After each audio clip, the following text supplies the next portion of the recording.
Nabi kita bersabda, waspada, hati-hati, ada 4 perkara yang sangat sulit ditinggalkan oleh umatku, dan itu bagian dari perkara jahiliyah. Yang pertama, adanya at-ta'nu fil aksab, orang yang suka mengejek garis keturunan. Biasanya nasabnya yang bukan Quraisy diejek oleh mereka, yang nasabnya itu nasab buruk maka diejek oleh mereka. Itu yang pertama, jemaah. Yang kedua, al-fakhru, ya, biasanya kalau sudah ngejek merasa dia punya semacam kebanggaan. Ini loh saya bangsa Quraisy, ini loh saya margaah, ini loh saya orang yang punya darah kekuasaan misalnya. Jadi dia ada semacam kayak al-fakhr. Misalnya kalau ada orang yang punya darah nasab yang baik, atau nenek moyangnya itu kemudian orang-orang kaya, atau mungkin nenek moyangnya orang-orang yang punya, nah itu dia merasa kayak, oh ini loh saya gitu. Jadi naudzubillah ya.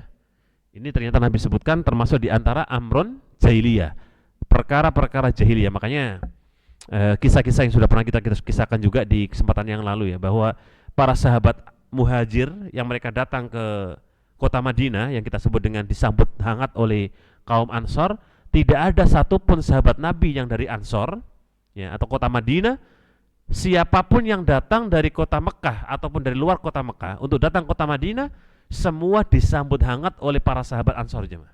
Tidak dilihat nasabmu apa, sukumu apa, kemudian garis keturunanmu apa, hartamu berapa, ya, siapa latar belakangmu, itu enggak. Semua disambut meriah, sambut hangat oleh kaum Ansor, orang-orang penduduk kota Madinah. Gak ada membeda-bedakan, jemaah. Ya, bahkan di kesempatan yang lalu sudah kita sebutkan juga, Nabi menyebutkan bahwa Salman Al-Farisi dipersaudarakan oleh Nabi SAW dengan siapa? Abu Darda. Ya, padahal ini ya orang-orang yang memang latar belakang yang berbeda, jemaah ya. Kalau Salman dari kota Farisia yang pasti berbeda dengan kota Mekah apalagi Madinah, ketika dipersaudarakan mereka tidak lagi kemudian saling mencela, jemaah. Ya pasti bahasanya beda, warna kulit pun beda, kebiasaannya beda. Tapi karena kemudian dipersaudarakan Nabi alaihissalam, maka mereka bersaudara. Nah, tapi yang ketiga, termasuk perkara jahiliyah yang ketiga adalah al-istisqa'u bin nujum. Ya. Ini kalau hari ini kita terjemahkan biar lebih enak, para peramal, jemaah. Ya. Kalau istisqa'u bin nujum dulu itu kalau kita terjemahkan hari ini sepertinya jarang orang menggunakan media bintang sebagai apa? Ramalan.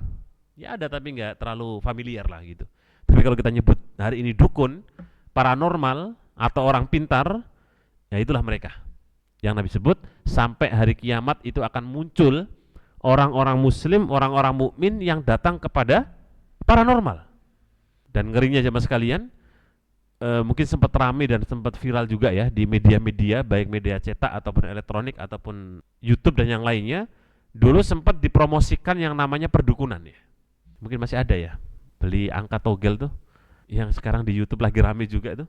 Mungkin kalau Bapak Ibu atau jamaah sekalian buka di YouTube, biasanya ada di bawah ada kode sandi itu. Nah itu nomor-nomor judi, jemaah. Nah, dan hampir sekarang kita jumpai itu ya. Kalau dulu saja Nabi sudah sabdakan 1446 tahun yang lalu, berarti kejadian hari ini pastinya lebih menakutkan, jemaah. Nah, cuma kita kadang-kadang kan nggak sadar gitu. Itu yang ketiga ya. Nah, yang keempat itu termasuk di antara perkara jahiliyah adalah an-niyahah. Ya. An-niyahah itu apa? Meratapi jenazah sampai melampaui batas. Ya, bisa nangis, bisa histeris. Ya, kalau kasusnya orang jahiliyah dulu itu, ciri-cirinya niyahah itu tiba-tiba jambak-jambak rambut, sobek baju, terkadang kemudian gulung-gulung di tanah gitu. Ya, itu ciri-cirinya dulu. Kalau sekarang ya mungkin kita jumpai ada ditinggal keluarganya, dia nangis tak henti-henti, jemaah. Itu juga termasuk apa? Termasuk niyahah.